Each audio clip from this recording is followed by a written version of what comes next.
Queridos ouvintes da Rádio Mundial, estamos aqui em mais um programa Caminhos da Consciência. Eu, Newton Schultz, junto de vocês, 25 minutos aqui nas ondas da Rádio Mundial, 95.7 FM e 660 AM. Eu procuro aqui neste programa estar em convergência com a Gupta Vidya, ou a sabedoria iniciática das idades, a comunhão com o trabalho de todos os grandes seres que já estiveram aqui manifestados e trazer para vocês, de acordo com a minha possibilidade, o trabalho, o legado desse grande mestre, o mestre JHS, veiculado na consciência de Henrique José de Souza, o brasileiro, nascido aqui no Brasil em 15 de setembro de 1883, a convergência com todas essas realidades, para que você tenha, junto comigo, a possibilidade de despertar a consciência que está latente dentro de você. Então vamos juntos esses 25 minutos para que todos nós, em comunhão com a Era de Aquário, em relação à consciência do avatar da Era de Aquário, que é um avatar brasileiro, como consciência, sendo que nós somos a Nova Jerusalém, a pátria do novo milênio, em comunhão com o Rei do Mundo, fazer a evolução do que significa o retorno da Satya Yuga, ou da Idade de Ouro aqui no nosso planeta, onde o ser humano aprenderá a se autovalorizar e a valorizar também o grupo ao qual pertence. Junto comigo aqui no som, Mano André, 25 minutos, Paulão gravando aqui ao vivo. Você pode estar vendo esse programa de repente depois de dias, semanas ou meses gravado. Se você quiser, querido ouvinte, você pode me adicionar no Facebook. Eu estou nessa rede social para que você possa, através dela, me adicionando, ver todos os programas que nós já fizemos aqui na Rádio Mundial. Eles estão sendo gravados pelo Jean, estão sendo gravados pelo Paulo, de forma que isso seja um conhecimento que eu trago aqui para vocês, que seja compartilhado pelo mundo, pois eu recebo e-mails de toda parte do mundo, de pessoas que estão vivendo. Nós temos brasileiros, já digo para vocês, em várias partes do planeta. Eu já recebi e-mails de pessoas que estão na Ásia, na África, na Europa, Oceania, Estados Unidos, em várias partes do Brasil também, para que todos nós juntos formemos uma realidade que faça com que as realidades de Melquisedeque estejam influência, fazendo a Era de Aquário como grupo, como coletivo, uma possibilidade de um ser humano melhor. Então basta você me adicionar ali no Facebook. Nós temos uma página, que pode ser uma comunidade lá do Face, que se chama Caminhos da Consciência. Você pode curtir e ali você vai receber as atualizações. Então estamos todos juntos fazendo esta fluência com o rei Melquisedeque. Vamos agora, queridos ouvintes, desenvolver o programa de hoje. O que eu vou falar com vocês? Eu vou falar o que representa, de acordo com a minha visão e os meus estudos, o que representa a profecia. Vamos entender a palavra profecia, o que ela representa. A primeira coisa, esse vaticínio, esse manticismo, esse oráculo, essas consciências, o que representa isso? Nós tivemos já vários profetas no planeta Terra, que eles, na verdade, o que são?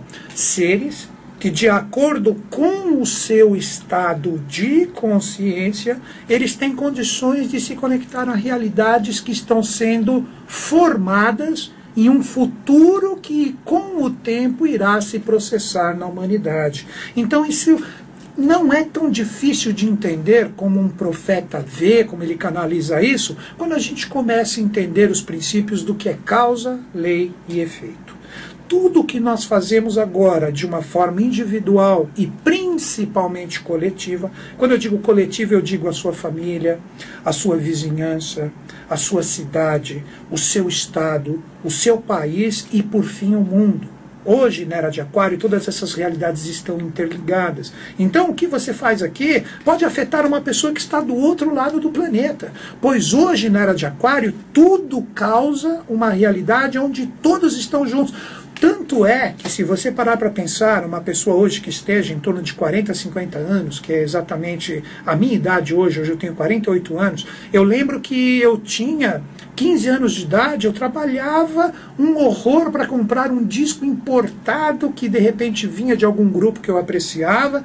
Eu ia comprar ali no Museu do Disco, faço a propaganda que nem existe mais, ali no centro da cidade. Eu ia comprar um disco que já tinha saído há meses lá fora. Hoje em dia o que acontece?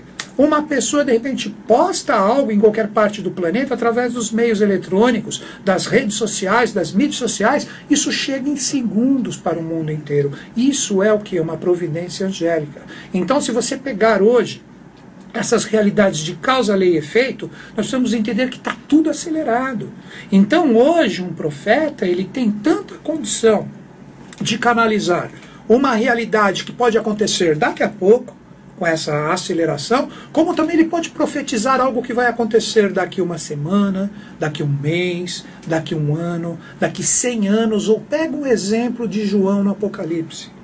João, recebendo o Apocalipse, a revelação ligada a Cristo, ele profetizou realidades através da linguagem dele, realidades que iriam acontecer com quase 2000 anos da sua época. Por isso que quando você pega o Apocalipse de João e você lê, você vê ali ele narrando sobre gafanhotos, sobre pássaros, sobre realidades que gospem fogo. O que ele estava vendo? Ele estava vendo a Segunda Guerra Mundial.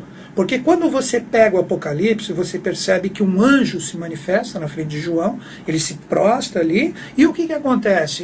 Esse anjo começa a falar: se prepare, João, eu sou um servo de Deus como tu, levanta-te. E ali os mistérios das 7 igrejas do Apocalipse, que hoje estão naquela região da Turquia, e ali o que acontece? João começa a receber, através do seu estado de consciência, pois ele como discípulo ele estava preparado para o mestre, que ia vir para ele, que esse mestre, na verdade, nada mais era do que a projeção astromental do seu próprio mestre, que foi Yeshua ben Pandira, ou Cristo, e ali ele começou a passar as realidades, através do Apocalipse de João, as realidades que João depois iria posteriormente profetizar. Então ele era, na época, aquele vaticinador, que é uma palavra também utilizada, ou aquele manticista, que manteia vem de adivinhação, que na verdade no seu sentido mais puro e mais bacana é aquele que sabe professar, de professor, ou de passar as suas linguagens ou as suas reflexões do futuro que virá para a humanidade através da expansão da sua própria consciência.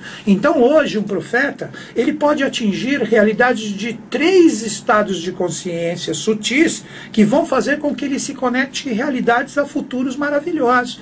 Hoje, de repente, um profeta que pega uma coisa que vai acontecer daqui uma semana, é fácil você entender isso. Ele fala uma coisa de uma semana, ele percebe que o Oriente ali, um exemplo, nós vemos que o Oriente ele está em franca ebulição hoje, então fica fácil ele entrar na consciência astral, que é uma bem próxima à nossa física, então ele observa que determinado acontecimento irá se professar neste local onde ele vê isso que está acontecendo, porque o astral é muito próximo.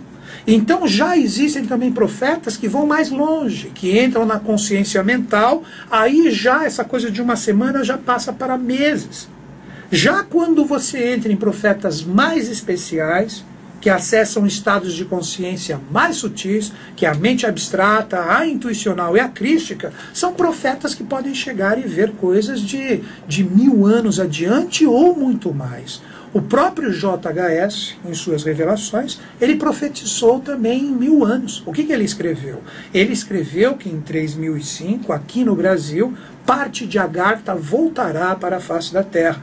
Então, o que nós temos? Nós temos realidades que estão ali designadas já com uma profecia, de uma mente búdica ou de um 6º estado de consciência, que é o que vibrava JHS. O que ele fez? Ele entrou ali e ele viu que em 3005, no sul de Minas, ali onde nós temos São Lourenço, e também na Serra do Roncador, 2 grandes vulcões irão subir dos mundos interiores para a face da Terra. Então será parte de Agartha que estará aqui.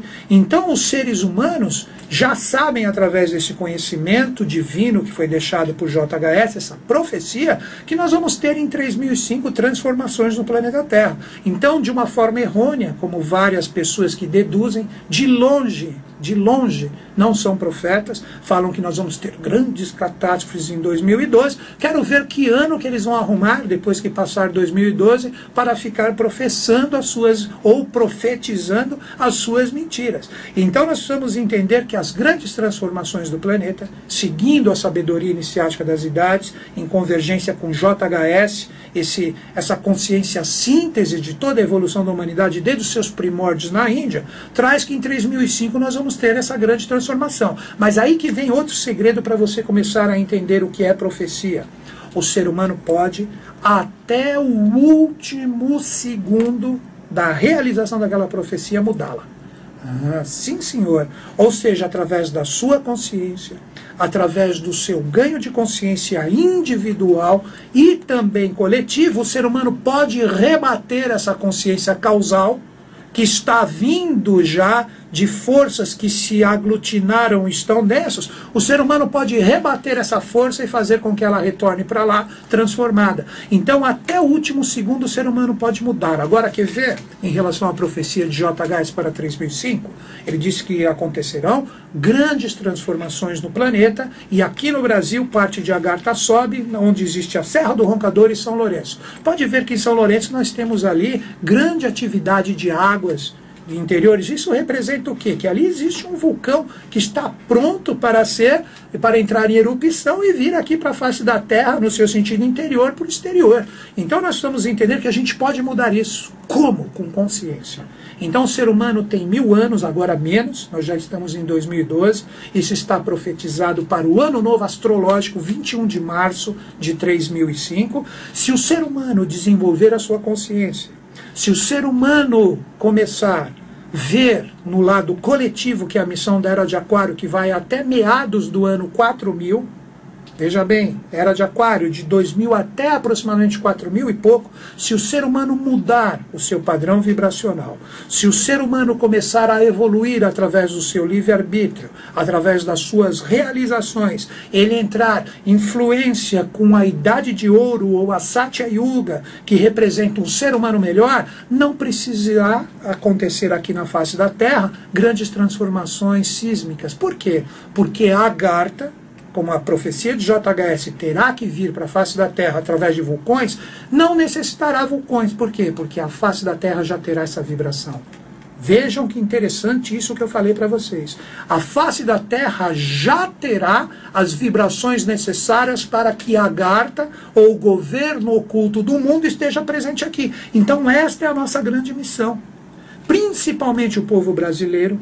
Como eu já venho falando há vários programas, o povo brasileiro é especial. O povo brasileiro é aonde Melquisedeque está sentado no seu trono. O trono de Melquisedeque hoje é o Brasil, é o planeta Terra como um todo, mas Brasil é a sua cabeça, é o seu pensamento, é a sua ideia. Se todos nós fizermos a nossa parte, começarmos a nos livrar de coisas desgastadas, de valores que não têm a ver com a evolução do ser humano como coletivo aqui na face da Terra, nós vamos fazer com que essa profecia, no seu sentido destrutivo, não aconteça. Então nós podemos mudar essa realidade, nós podemos trazer a Agartha com consciência para a face da Terra. Então não será necessário o vaticínio da destruição, não será necessário a profecia no sentido de rigor, para que nós tenhamos as vibrações dos anjos, inaugurando um 5º sistema evolutivo, porque esta é a força no seu sentido de efeito para 3005,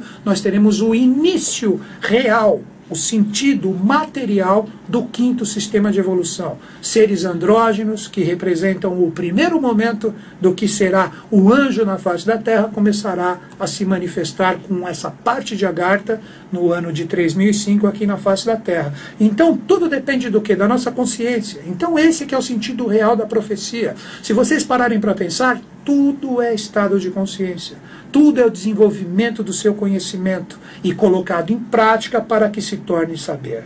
Então, quando nós começamos a pensar na profecia no seu sentido histórico, existe uma força muito interessante para que vocês comecem a pensar e meditar. JHS nos ensina que existiram 12 sibilas. O que são sibilas? Sibilas no sentido de sibilar, ou seja, a serpente que fala, ou a serpente como estado de consciência. Nós tivemos 12 sibilas que estavam presentes em várias partes do planeta. Nós tivemos as 12 sibilas principais em Delfos, Pérsia, Líbia, Eritreia, Sumeriana, Samos, Cumis, Helesponto, Frígia, Alburnis, Épiro e Egito. E elas já cumpriram o seu papel. Essas 12 sibilas, elas já professaram as suas realidades, fazendo com que tudo que eram realidades ligadas do Oriente para o Ocidente já aconteceram. Algumas coisas não. A mais importante que nós cultuamos até hoje, a sibila ligada a Delfos, que fala: homem, conhece-te a ti mesmo.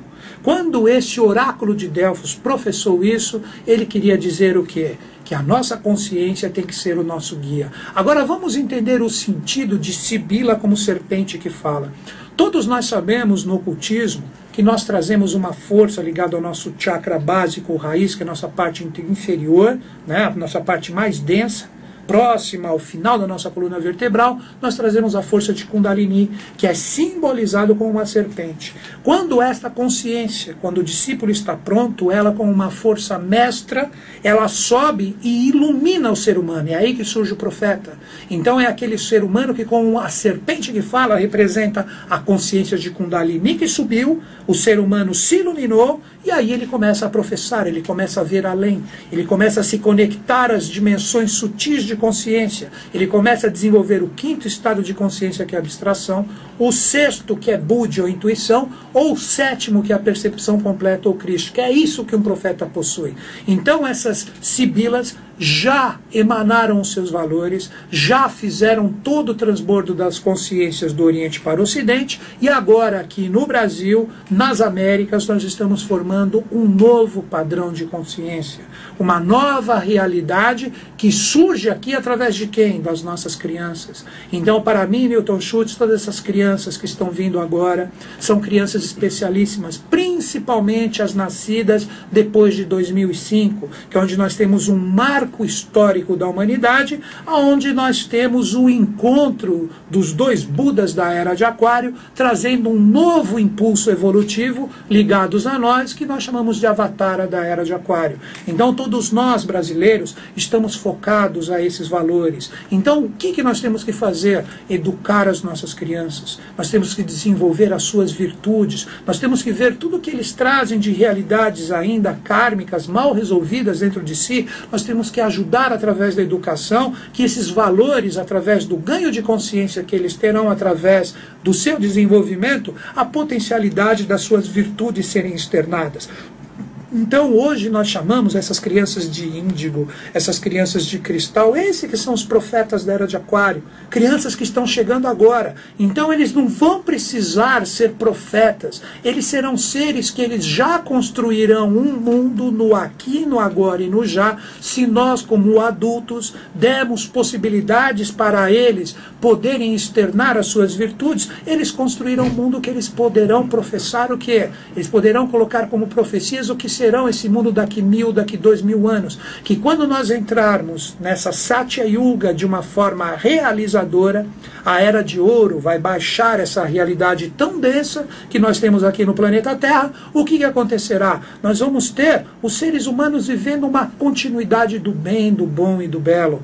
A Garta estará na face da Terra, então os anjos, os deuses e os semideuses aqui estarão, e nós começaremos influência com esse novo tipo de ser humano que surge através das nossas crianças. Nós teremos a sinarquia no planeta Terra. A sinarquia, esse governo coletivo, nós teremos o quê? Todo mundo governando parte do planeta, todo mundo distribuindo as suas virtudes, todo mundo distribuindo os seus dons. E quem vai trazer isso são essas crianças, que numa nomenclatura ligada à eubiose e à teosofia, nós chamamos de bimânicos e atabimânicos. Então essas crianças que vêm agora com esse potencial bimânico e atabimânico serão os profetas da Era de Aquário, serão esses novos construtores que através das nossas experiências, dos nossos erros como adultos, nós fazemos com que estes seres se formem como novos profetas e tragam toda a concórdia para o planeta Terra. O que são crianças bimânicas e atabimânicas? As crianças bimânicas são aquelas que trazem dois tipos de possibilidades mentais acima do que nós, seres humanos comum, trazemos hoje. O ser humano hoje, ele traz 4 estados de consciência manifestados: o físico, o etérico, o astral emocional e o mental concreto, aí que está a chave.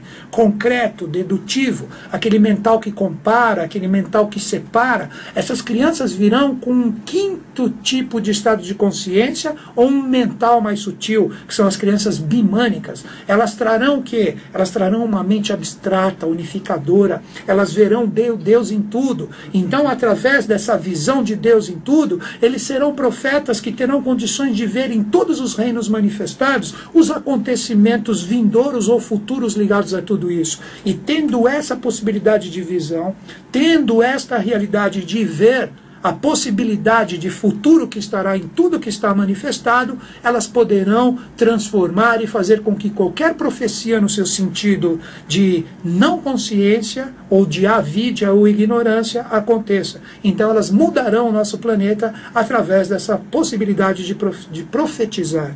Depois, por fim, nós teremos as crianças atabimânicas. Essas crianças, além desta mente superior, desse quinto estado de consciência que verá a essência das coisas, elas estarão ligadas a um futuro bem vindouro. Então elas poderão profetizar, como eu já falei para vocês, 1000 anos, 2000 anos ou mais, porque elas terão condições de ver o que nós estaremos construindo de uma forma causal em relação a todo o processo da nossa evolução humana ligado a toda esta realidade do que nós chamamos do despertar de uma nova consciência. Então, queridos ouvintes, quando nós entendermos esse momento atual que estamos, na verdade nós estamos fazendo o quê? Nós estamos começando a entender que tudo é estado de consciência. É o momento de procurar um mestre interno e externo, se encerra. O mestre interno é o que traz a nossa conexão. Então eu agora, nesses últimos 2 minutos, temos 2 minutos, né, André? 2 minutos, eu vou ler um fragmento de um livro do meu mestre, o professor Henrique José de Souza, como uma profecia. Esse livro, O Ocultismo e Teosofia, encontrado em qualquer departamento de obiose, traz o fragmento. Vamos à leitura, então. O ciclo do Sol, começando, como dissemos, em 1981 e terminando em 2016, encontrará o mundo nas mesmas condições do final da Guerra de Troia. Ruínas, desolação, miséria, morte. Será então a hora hoje reclamada pelo grande descobridor da lei da relatividade e por quantos trabalham a favor da paz entre os povos da terra. Em tal época, a paz, hoje por muitos almejada, mas pela maioria repudiada, sabem ele a razão, se firmará na terra. Ninguém duvide destas palavras, sobre a pena de morrer asfixiado nas suas próprias dúvidas e incertezas. Haverá então o governo único pela simples razão da sua origem divina. Os poucos que restarem fatalmente acreditarão nas suas palavras e recursos. Tal governo não possuirá cores, nem gestos, nem símbolos, porque nada disto terá mais razão de ser. Um pavilhão de alvura imaculada será desfraldado sobre o mundo, o pavilhão da paz universal, mas também do amor, da verdade e da justiça. Então, depois de alguns anos dessa beatífica existência e do mundo ter novamente florido sobre os transcendentais influxos desta era de paz e de felicidade, obterá como recompensa a apoteótica, majestática presença de um avatar divino sobre a influência de Aquários. Sobre tal era já muito se tem pronunciado, mas de modo profano e tal errôneo. Ele sobrevirá nos últimos anos do ciclo do Sol, isto é, no começo dos anos 2000 ou século XXI. Os que se dizem cristãos, referimos-nos aos sinceros, reconhecerão neste ser aquele que na cruz morreu pelo mundo, na mais dolorosa de todas as tragédias. O mesmo acontecerá aos adventistas que, ao seu modo, o esperam nesta mesma época, chamando-a de juízo final, quando o final é apenas de um dos ciclos em que é repartida a vida universal. Assim como uma certa elite de espíritas que sempre procuraram servi-lo, servindo ao mesmo tempo aquele que no mundo necessitam de proteção e afeto. O Oriente inteiro, por sua vez o aclamará como Jesus Krishna, ou como o próprio Gautama Buda, mas os verdadeiros ocultistas e teósofos nele reconhecerão o espírito da verdade, o sucessor do Manu, integrado na própria divindade como Pai, Filho e Espírito Santo, após ter lançado a semente do novo ciclo, aurora de luz e esplendor que virá iluminar a face da terra, depois de redimida das suas próprias faltas. Esta era de Aquários, ouçam bem os que têm ouvidos para ouvir e os que têm olhos para ver, também se chamará a era de Maitreya. Foi por esta razão que sempre condenamos os falsos messias e profetas, do mesmo modo que os movimentos cujo caráter não deixassem transparecer os verdadeiros sinais do tempo, e que por isso mesmo não estão em condições de falar em nome do verdadeiro, e com isso spes messes in semine. A esperança da colheita está na semente. Palavras do grande mestre JHS. Queridos ouvintes, agradeço de mente e coração você que me acompanhou nesses 25 minutos. Até o próximo sábado.